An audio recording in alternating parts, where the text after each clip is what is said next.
Thanks for tuning in to That's What I Call Marketing, the Cannes Sessions. Brought to you by Friedman International, the international campaign experts taking the pain out of your multi-market campaigns. Welcome back to That's What I Call Marketing. These are the Cannes Sessions. So these are episodes I was able to record while I was at the Cannes Line Festival of Creativity. And I was there thanks to the support of Friedman International, who take the pain out of your international campaigns, and I know firsthand that's exactly what they do. My guest today is Caroline Gardner, and she is reshaping luxury and sustainability as head of integrated brand and marketing experience at the RealReal, the leading authenticated luxury consignment marketplace. Now, I wasn't fully aware of the RealReal until I met Caroline and heard about her, and obviously researching for this episode. It's a fascinating platform, and since joining in February 2022, she's been transforming how the RealReal tells its story, merging brand, performance, experience and purpose into one integrated vision. And this is kind of interesting because we talk about purpose and the depth of purpose, but actually purpose works when it's the foundation of a brand, and this organization certainly has purpose at its core. Before all that, and we get to chat about this today, Caroline helped build world-class brand marketing at the Ritz-Carlton Reserve and Bulgaria hotels and resorts. And so I'm really fascinated. I came from a hospitality background, so love to talk to Caroline about that. So we're going to explore her career path, her approach to building authentic brands, luxury brands. We're going to talk about some of the activations that she's done at the RealReal. Really fascinating stuff. Pop up the challenge counterfeit culture and how brand investments drove both values and revenue for the RealReal. If you are enjoying That's What I Call Marketing and can do one small favor, and that is rate, review, subscribe, or share this episode with someone you think might enjoy it. It is a great way for us to get more people aware of That's What I Call Marketing. And sure, isn't that what we're in? The awareness game. And so let's get right into it with Caroline Gardner. Caroline, thanks a million for joining me here. Really excited to talk to you. We'll get through as much as we can in the short time that we have. But your career is fascinating, and you worked in luxury hotels. Can you tell me a bit about that? Hospitality is, I think, one of the best places to start your career because you really get to touch every facet of the customer experience. When you think about it, that's probably the most aspirational experience someone designs for themselves, right? If they're going on vacation, and in certain cases for business, right? A lot of times for business. And at that moment, they're trying to land a client, or they're trying to land a job, or they have a big meeting, or even a little meeting. There's always important moments in hospitality. You're thinking about how to meet those needs and how to understand that customer and what their journey is, and how to create an experience that makes them want to continue to stay with you wherever you go. I had the fortune of being with the Ritz-Carlton, which of course is an incredible brand that still holds my little blue heart to this day. But they really focus on the core values of the brand, which are called the gold standards. And, prior to being at the Ritz-Carlton, I had been in consulting, and I'd had the opportunity to work with so many brands that talked a lot about values. And I sort of came of age thinking that values were just something that hung on the wall and every now and then would kind of guide a decision. And I think that maybe was how it was for a lot of the early 2000s. But joining the Ritz-Carlton, I'll never forget it. I walked into the boardroom, I think my second week or something, and I was just listening to an executive meeting that was going on. And our CEO at the time, Mr. Umler, looked at one of his team members and I was like, I think that is an exceptional idea and I really like it, but I'd love to understand more about how it balances service value number 3. Oh. I almost fell off my chair. Yeah. And it was incredible. That was the beginning of spending, 6.5 years at a brand that really takes its gold standards at the heart of everything it does. And, learned my credo and recited it alongside everyone else. That I still carry my credo card with me every day. It's just one of those brands that stays with you for life. And so much of that is because of how rooted it is in the gold standards. And I definitely brought that with me into where I am now. It's amazing. I mean, it's a premium brand experience, I think, for people who go to a Ritz-Carlton. But really clearly that comes through in the DNA. It's not just what the customers see, but obviously, that conversation from the CEO, that premium thinking almost was central. And it's been wonderful to have that background coming to the RealReal because we're just as values driven. Right. So we are so rooted in our mission around changing the way people shop for the better and focused on sustainability and access and really sort of driving the accessibility of luxury and people's freedom to sort of choose their own journey in terms of their personal style and what brands and fashion choices they want to make. And I think having the two together has been such a blessing. I've been very lucky in my career. That's amazing. I worked in hospitality. Did you? Where were you? Yeah. So I worked in hotels. I started out, I wanted to be a chef. Yeah. Nearly burnt a restaurant down. Oh, dear. It's a whole other thing. Oh, God. My daughter did that yesterday in the cafeteria at school. Stop. So No way. No way. Tiny chef, big problems. But yeah, I worked in hospitality and loved it. But I ended up getting out of it. But it's always there. Like Yeah. I It just doesn't love leave you. it. The service.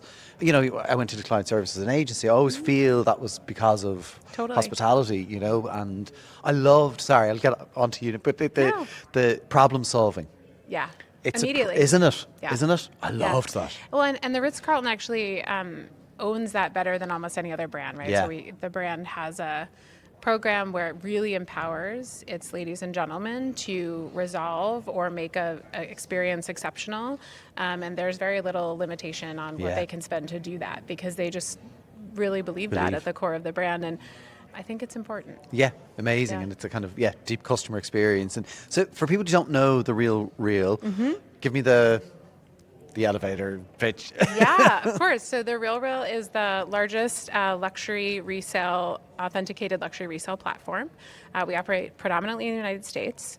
We have 38 million members. We've sold about 40 million products. And we really focus on changing the way people shop for the better. We believe that it's absolutely a shame that so many incredible luxury products just sit there sadly in people's closets unused when there's a lot of people out there that would love to be using them.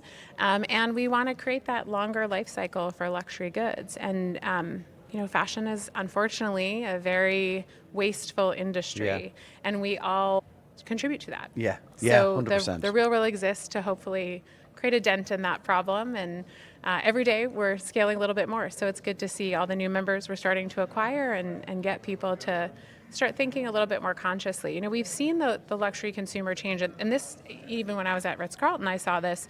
The luxury consumer, in a sense, the greatest luxury is a clarity of conscience. Right. And being able to go to bed and feeling good about everything you've done in that day and the choices you've made. And I think, the RealReal is just a part of that, a small part of that. Yeah. But certainly a part of it. Well, it's, shopping there, I won't name any sites that you could shop on, but there's other sites that are, mass producing, and you knew who I meant. I know who you mean. I know who you mean. How do you go about then, I guess, attracting and acquiring new members? I love that they're not customers, they're members. Yeah.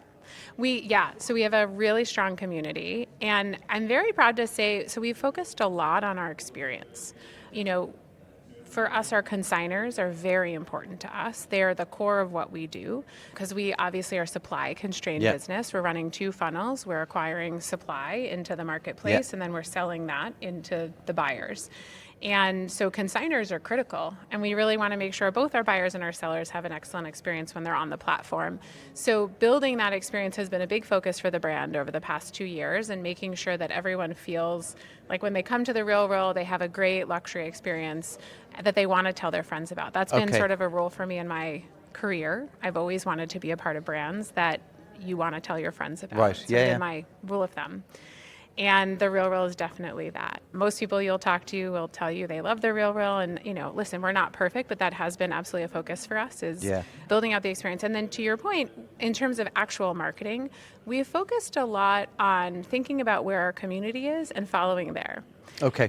So we recently launched into Substack, which is a huge platform, obviously growing super fast. Well, I guess they're a small platform growing super fast, but it has a huge follower base in terms of its engagement. Okay. And we noticed that a lot of Substackers were talking about us and were referencing us or tagging to us in their posts.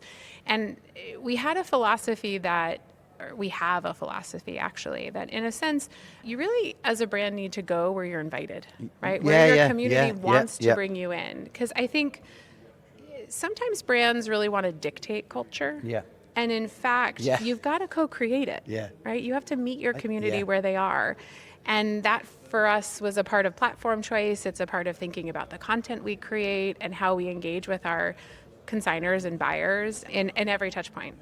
And is it both sides of your marketplace in Substack? Sorry, I'm just fascinated because Yeah. it's probably the first person I've spoken to that's saying, Oh. we've gone Yeah. to Substack. I get, We've seen a ton of success. Wow. So we launched The Real Girl, which is the genius invention of our editorial team. They're very smart. And they saw this opportunity to basically create almost Lady Whistledown meets Gossip Girl. Okay. And we talk about how the real girl studies the resale market the way some people study the stock market. Okay. And she has launched earlier this year, and we've seen a ton of success for the platform. You know, we've got huge open and engagement rates, really strong click-through, even deep into the bottom of the Substack. So wow. Amazing. It's been a wonderful place for us to be. Tell me about kind of the other things that you're doing. I know you had the "If You Loved Me, Let Me Go to the RealReal" campaign. We did. I love that. Yeah, that was a fun, and we really played with that for a long time. That guy was fun in that the insight behind that campaign was it's hard to let go of items you love. Yeah. Right? I have stuff that are older Yeah. than my kids. Now, I'm Yeah. not a fashionable person, as anyone watching this will attest to, but it's... We can work on that, you know. I know people. I met Mauro Porcini he was ex-Pepsi last year. He came in Okay. here like head to toe in designer gear, and I was like this. I'm like, oh my God. Judgment? No judgment. But sorry, go on It's anyway. your Yeah. personal style that matters. Very personal. Indeed. So yeah, sorry, you talked about that campaign, and people find it hard to let go. So they do, and I think we wanted to give consigners the permission to let go of those items, right? That in fact, letting go of them to the real, right? Because you probably loved that item when you saw it. Yeah, You know, yeah. you walked into the store, you saw that item, you fell in love with it because luxury is an emotional purchase. Yeah. And it really is. And so we had this insight that one of those barriers is really about the emotional challenge of letting go of an item. And what we wanted to say was, hey, you're letting it go into a community of 38 million people who, one of whom is going to love that item just as much as you did. Yeah. And it gave consigners the permission to do exactly what they kind of wanted to do. Yeah. So we saw a good amount of success with that. That's amazing. It's Yeah. such, again, the power of the insight, right? Yeah. Of actually going, well, what is the problem? Yeah. We We really stick with that, actually. We have a pretty strong strategy team that really thinks about the importance of the brief. And I think sometimes, especially in modern marketing, that is really critical. Like you have to understand, what are we trying to do here? Who are we trying to get to do what? And like, what is the insight? What is the tension there? And what's a way that you can sort of create that thumb-stopping moment, if you will? Yeah. And that for us has been important. We did that as well with our Ask Yourself What's Real campaign. Yeah. Last year, actually, we just anniversary it this week. We opened a fake store on Canal Street in New York. Yeah. Oh, okay, Yeah, We, amazing. it goes back to the brief, right? We really wanted to help consigners understand that our authentication process is meaningfully different from the other authentication processes out there. But we did it in a way that we wanted to acknowledge all of us are constantly asking ourselves what's real right now. Yeah. There's fake news, there's AI, there's Yeah. the algorithm, there's other people's Instagram posts, right? What is real? And nowhere is that more true than in the handbag and luxury space, right? 1 in 4 products, there's a stat out there, 1 in 4 products sold are fake, counterfeit. Right. And the super fake is a real thing. And so we wanted to bring that to light and talk about that a little bit with our customer base. And we were able to create a dialogue by encouraging everyone to ask themselves what was real. We set up a fake store. Of course, we placed it at the epicenter of the counterfeit crisis, Canal Street in New York. Yeah. And this store actually never even opened its doors. So it was a completely fake storefront full of fake product that our authentication team had kept off the marketplace. Okay. And on the front door, you would see that the note, ask yourself what's real. And then it would say Monday closed, Tuesday closed, Wednesday closed, Thursday closed. And the whole point was to say that we stand against the sale of fake goods. Okay. At the bottom, there's a little QR code that took you to a page to teach you about our authentication process, but more importantly, the importance of authenticity in general. Yeah. And how we should actually be questioning the counterfeiting crisis and what it's doing to ourselves as a society and what it's doing to the economic environment and, more importantly, the world around us. Yeah. There's tons of chemicals and child labor and all sorts of issues, socioeconomically and all of that. That's really a problem. So brought that to light. Who, in terms of agencies and partners, who do you get to work with? Or is it all in-house? How does that kind of work with your team? We have a completely in-house creative team. Okay. Yeah, they're amazing. Just some of the most culturally curious individuals Okay. You out kind of there. have to be, don't you? Yeah. You really do. And our team really tries to foster that in each other. On the Ask Yourself What's Real project, we did work with Mythology. They're a great team out of New York. And then for the Love Me, Let Me Go campaign, we work with Team One, who's a great Publicis creative agency I've had a lot of relationship with over the years. They're a wonderful team. And it's amazing. Those long relationships matter, don't they? They really do. And it's fun because you sort of see each other evolve. They have a fantastic research and insights division that they call the Global Affluent Collective. And they do a global study every year of what's happening in the affluent consumer. It's deeply insightful, certainly for me in a career in luxury over the past couple of years. That's amazing. I saw something earlier on where they're an agency and client, 20 years they've been working together, and we often hear that, the client agency ratio of tenure and, all that kind of stuff, but it definitely works. How do you then, obviously, in terms of measuring everything that you are doing, across all of your activities, what are the kind of things you're focused on and I guess reporting on without giving me the actual numbers? Yeah, I think it's not an OKR meeting. Blessedly. I think, we've really started moving to a full funnel appreciation approach, right? We were, as an organization, very focused at the bottom of the funnel, like many companies, I think, over the past few years. And we've shifted that, actually. So we were on the path to profitability. We announced full year profitability last year. A lot of that was, tailwinded by some investments in brand, and we've continued to invest in that. Obviously, it was the result of a ton of hard work with our team internally in terms of operational efficiency, pricing, and all of those pieces. But I think we like to think that the brand helped. And I think as we start to look at this year, we've looked more full funnel. So really thinking about how do we go up the funnel? How do we think about mid-funnel? What is one of the big places we're looking at right now are creators. We are doing a small but mighty partnership right now where we're looking at some influencer and creator efforts in the wedding space. So hopefully that will yield some cool results. We see a ton of brides get their dresses on the RealReal. Yeah. And so we thought, to the point of earlier, you don't want to really move into somewhere that you're not invited. But we were getting a lot of organic conversation around finding a dress on the RealReal. And so it felt only natural for us to think about being on that journey with our customers. Yeah. And again, that makes a ton of sense, doesn't it? But you have to have the insight and the information to get there. Let's kind of talk a bit about the creators and the influencers. I'm fascinated at that as a space. It's obviously here at Cannes. It's a big topic. It's getting bigger and bigger.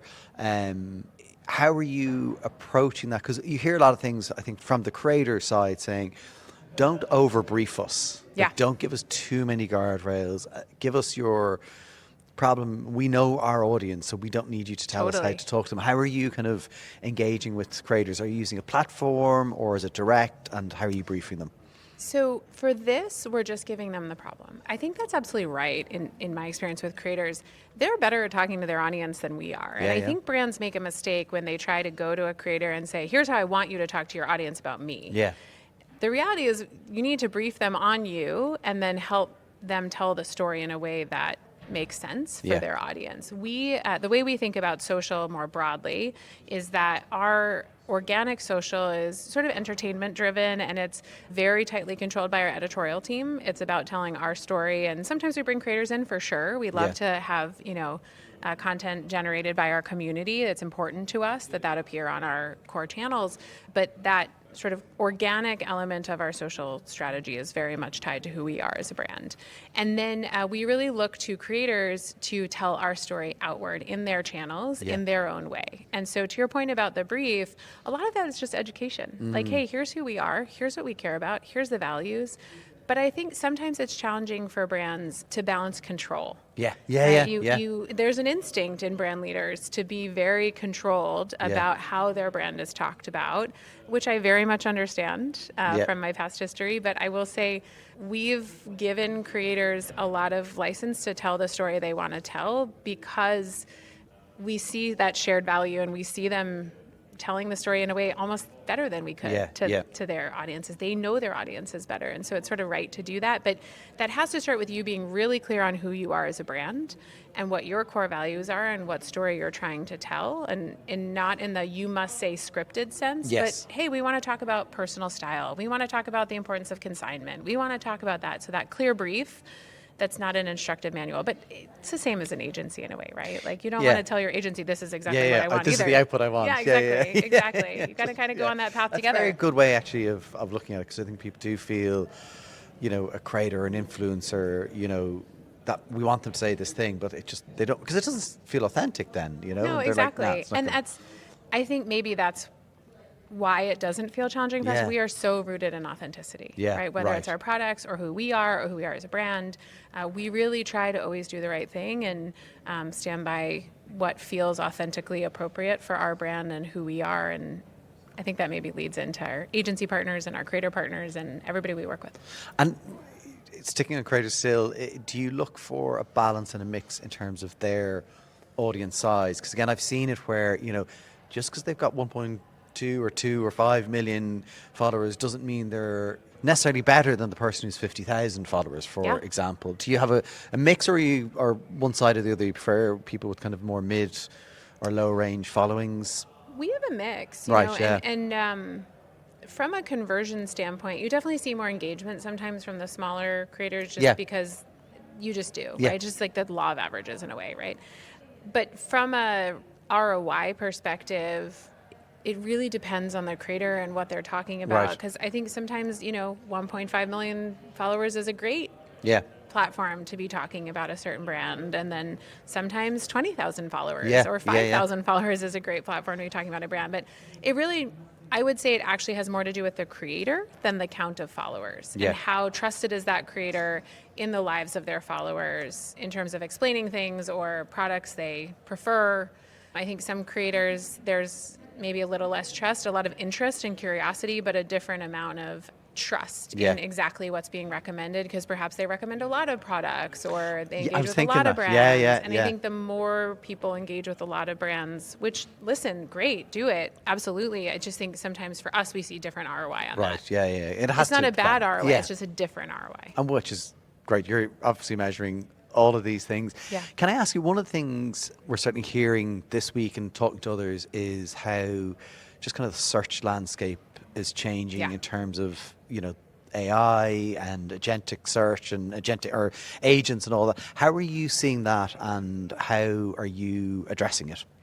We have been pretty fortunate in that so far AI has been kind to us. But I think, we're probably not as advanced as some of the other brands you're talking to about that, but I'm not sure that's a bad thing. I think we're all kind of in this place where I think if you think about AI a year ago, right? AI is going to change all of marketing. AI is going to change the world. And I very much believe that. Actually, I do think AI is going to change marketing, and I think AI is going to change the world in many ways.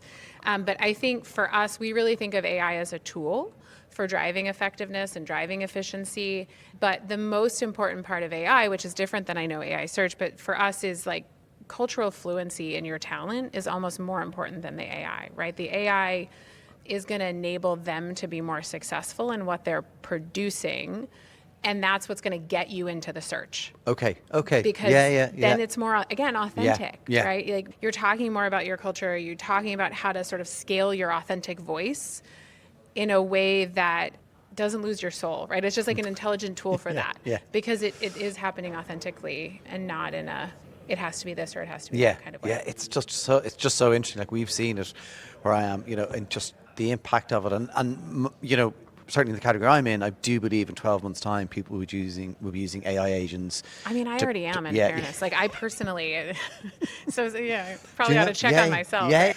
But it's fascinating. We we go through so many disruptions in this industry, and this is a big one.